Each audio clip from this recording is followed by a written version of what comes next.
मैं बात करने वाला हूँ आपके लिए रेलवे में डॉक्यूमेंट वेरिफिकेशन के बारे में।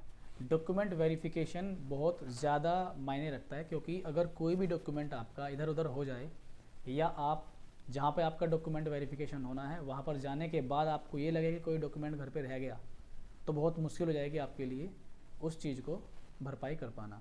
तो यहाँ पर कुछ ज़रूरी डॉक्यूमेंट्स का आपको ध्यान रखना है, क्योंकि मैंने एक पेपर पे नोट कर लिए हैं ताकि मैं अच्छे से आपको समझा पाऊँ और आपका सारा डाउट क्लियर हो जाए। क्योंकि जब मेरा रेलवे डॉक्यूमेंट वेरिफिकेशन हुआ तो मैंने भी बहुत सारे वीडियोस देखे, और बहुत सारे क्या मतलब दिमाग में एक भय बना रहता है, डाउट रहता है कि कोई ना कोई डॉक्यूमेंट अगर छूट गया तो वहाँ पे क्या होगा। और बात होती है नौकरी की, तो भैया बहुत ही ज़्यादा सीरियस रहना है डॉक्यूमेंट वेरिफिकेशन को लेकर के। तो यहाँ पर आप लिख सकते हैं अपने एक पेज पर जो जो डॉक्यूमेंट्स आपको वहाँ पे ले जाने होते हैं। तो पहला डॉक्यूमेंट क्या है, बात करते हैं रेलवे ग्रुप डी की। पहला जो डॉक्यूमेंट है वो है 10th की मार्कशीट, क्योंकि जो ग्रुप डी वाली वैकेंसी है ये 10th आधार पर होती है। तो पहला जरूरी दस्तावेज जो आपका है ये होगा 10th मार्कशीट, ध्यान रहे 10वीं की अंक तालिका। दूसरा लिखते रहें, 10वीं का जो सर्टिफिकेट मिलता है जिसको हिंदी में हम लोग सनद बोलते हैं। क्या बोलते हैं? सनद। 10वीं की अंक तालिका हो गई और 10वीं का सनद हो गया, सर्टिफिकेट हो गया। अब आपकी इच्छा है, चाहे तो आपका 10वीं के अंक तालिका और सनद लगाने के साथ भी काम चल जाएगा, लेकिन ऐसा तो होगा नहीं कि आपने 10वीं के बाद 12वीं ना की हो या ग्रेजुएशन ना की हो। तो अगर आपके पास 12वीं है या ग्रेजुएशन भी आपने कर रखी है तो आप जितना हो सके हायर एजुकेशन तक के सारे डॉक्यूमेंट्स आप लेके जाएं। मतलब क्या है इस बात का, अगर आपने 10th 12th ग्रेजुएशन कर रखी है तो आप 12th की मार्कशीट भी लेके जाएं, ग्रेजुएशन की मार्कशीट लेके जाएं फाइनल ईयर वाली। ध्यान रखना ग्रेजुएशन की भी लेके जाएं फाइनल ईयर वाली, चाहे आपने बीए बीएससी बीकॉम कुछ भी किया हुआ हो, फाइनल ईयर की आपकी मार्कशीट वहाँ पे होनी चाहिए। और ध्यान रखना ये जितने भी दस्तावेज मैंने आपको बताए हैं ये ओरिजिनल फॉर्मेट के साथ साथ हर दस्तावेज की कम से कम 4 फोटोकॉपीज़ आप जरूर ले लें। 2 से काम नहीं चलेगा, कम से कम 4 लेके चलें। रीज़न बता रहा हूँ मैं 4 क्यों लेके चलें, क्योंकि थोड़ा सा एडवांस सोच के चलें, जितना बोला जाए उतना ना करें। 1-2 कॉपी अगर फालतू ले लेंगे तो आपका कुछ घटेगा नहीं, क्योंकि आप बिल्कुल नए शहर में जाओगे एकदम से, तो वहाँ पे आपको ये नहीं पता होगा किस चीज़ की दुकान कहाँ है, फिर फोटोकॉपी कराते फिरोगे आप लोग। क्योंकि मैंने जो हमारे साथ के बंदे थे उनके साथ ये सीन होते हुए मैंने देखे हैं, ठीक है। तो ये मैं आपको बता रहा हूँ। तो आप 4 फोटोकॉपी जरूर लेके जाएं हर एक डॉक्यूमेंट की। इसके बाद आता है आपका कास्ट सर्टिफिकेट।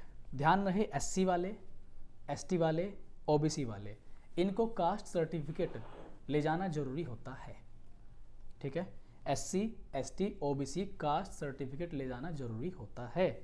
और रेलवे अपना अलग परफॉर्मा पे कास्ट सर्टिफिकेट जारी करता है, तो उसी के आधार पर आपको अपना कास्ट सर्टिफिकेट तैयार कराना है।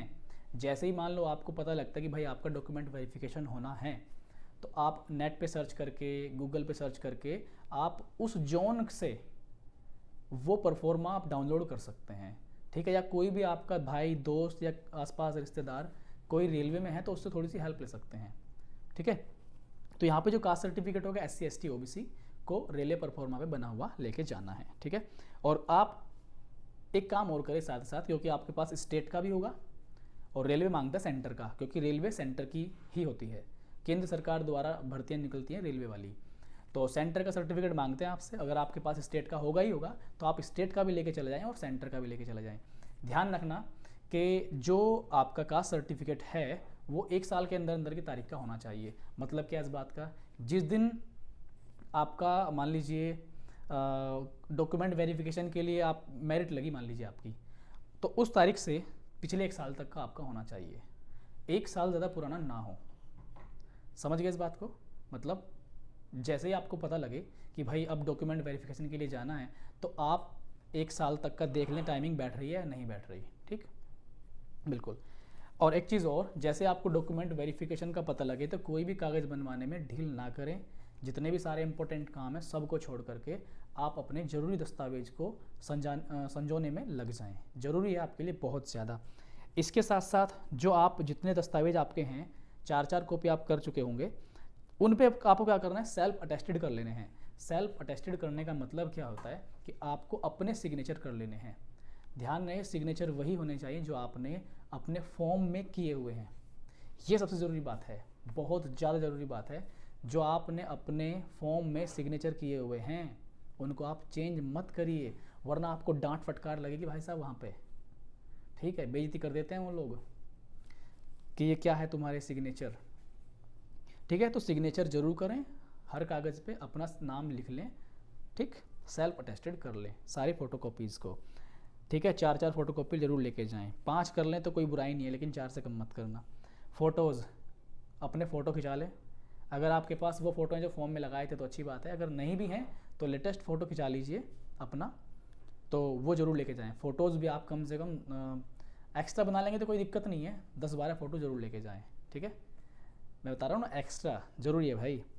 आधार कार्ड आपके पास होगा ही होगा।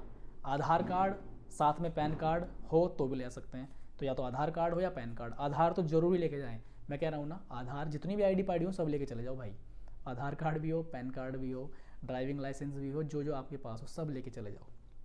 ठीक है, और जो आपको पैट आपका हुआ होगा, पैट फिजिकल एलिजिबिलिटी टेस्ट हुआ होगा आपका, जिसमें आपकी 1000 मीटर की रेस और 35 किलो वेट 100 मीटर आपसे चलवाया होगा, तो वो उस समय आपको एक एडमिट कार्ड इशू हुआ होगा वहाँ से, तो वो एडमिट कार्ड भी आपको लेके जाना है।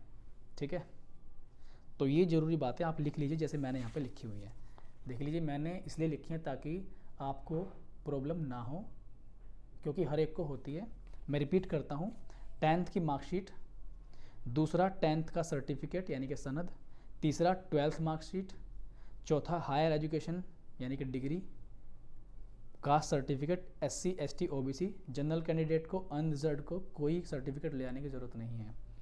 सेल्फ अटेस्टेड कर लेना, 4 कॉपी फ़ोटोकॉपी करके, फ़ोटोज़ लेके जाना, Aadhaar card, PAN card, driving licence, इस तरह की IDs लेके चले जाएं, पैट का एडमिट कार्ड लेके चले जाएं। ठीक है, एक चीज़ और, जो SC ST वाले छात्र हैं उनको गवर्नमेंट की ओर से एक फ्री रेलवे ट्रैवल पास मिलता है, तो वो पास आपके पास होगा तो आप यात्रा भी फ्री कर सकते हैं, यात्रा का लाभ उठा सकते हैं। ठीक है, उस पास पे आप रिजर्वेशन करा लें तो ज़्यादा अच्छा है। ठीक है, बाकी नहीं भी कराएंगे तो TT जो है आपको परेशान नहीं करेंगे, वो मान जाते हैं। तो आप इन सारी बातों का ध्यान रखें, और जो भी कोई आपका डाउट हो, क्योंकि इस समय पे डाउट बहुत सारे बनते हैं, हर किसी को बनते हैं भाई, कोई भी आपको डाउट हो तो आप मुझे कमेंट में ज़रूर बताओ कि भाई ये डाउट बन रहा है, इसके लिए क्या करें। मैं आपकी हर पॉसिबल हेल्प करूँगा, क्योंकि मैंने खुद वो सारी चीज़ें फेस की हैं, वो घबराहट मैंने महसूस की है कि उस समय क्या होता है। तो आप ज़रूर कमेंट करें, मैं आपको कमेंट का रिप्लाई जल्द से जल्द देने की कोशिश करूँगा। कमेंट करें और ज़रूर करें। मोबाइल नंबर मैं वीडियो के डिस्क्रिप्शन में डाल दूंगा, वो सारी चीज़ आपको डिस्क्रिप्शन में मिल जाएगी। ठीक है, और जब आपको डॉक्यूमेंट वेरिफिकेशन आपका हो जाएगा, तो जिस डिवीज़न में आपको डॉक्यूमेंट वेरिफिकेशन होगा, जैसे मेरा हुआ था हुबली जोन में, यानी कि कर्नाटक में हुबली है। ठीक है, वहाँ पे मेरा डॉक्यूमेंट वेरिफिकेशन हुआ था। तो डॉक्यूमेंट वेरिफिकेशन जब आपका हो रहा होगा तो वो आपको ग्रुप में बना के 10-10, 15-15 लड़कों का ग्रुप बना के वो आपको वहाँ पे अलग अलग जोन में भेजेंगे। जैसे हमारा एक हुबली लगा हुआ था, एक बेंगलोर लगा हुआ था और एक मैसूरू लगा हुआ था। मैसूरू, बेंगलोर और हुबली, कुछ को हुबली ही रख लिया, कुछ को बेंगलोर भेज दिया और कुछ को मैसूरू भेज दिया। तो वो आपको इस तरह का एक एनवलप तैयार करके देंगे। ठीक है, इस तरह का एक एनवलप तैयार करके देंगे। इस पर आप लिखे भी देख रहे होंगे कि भारत सरकार सेवार्थ। ठीक, तो इस तरह का आपको एक एनवलप मिलेगा। इस एनवलप में वो वहीं से कुछ फॉर्म वगैरह भराएंगे आपसे, उस पर आपके फ़ोटोज़ वगैरह, सिग्नेचर वगैरह, वो सारी चीज़ें वो आपको वहाँ पे बता देंगे। ठीक है, तो बस मेन चीज़ आपके लिए क्या है, इशू आपका है डॉक्यूमेंट सारे आप रेडी रखें। ठीक, और रेडी रखें। तो आपसे अगले वीडियो में मिलूँगा मैं, और अगला वीडियो जो है मैं मेडिकल के ऊपर लेके आने वाला हूँ कि रेलवे मेडिकल में किन किन चीज़ों का ध्यान रखना है। अगर आपको ये वीडियो सही लगा, समझ में आया और आपको इससे मदद मिली है तो आप इसको लाइक कर सकते हैं। जो भी आपके दोस्त हैं जिनको डॉक्यूमेंट वेरिफिकेशन की ज़रूरत है या बुलाया गया है डॉक्यूमेंट वेरिफिकेशन के लिए, आप उन्हें इस वीडियो को शेयर कीजिए। मिलते हैं आपसे नेक्स्ट वीडियो में, तब तक के लिए आप सभी लोग अपना ख्याल रखिए, अपनों का ख्याल रखिए। बाय।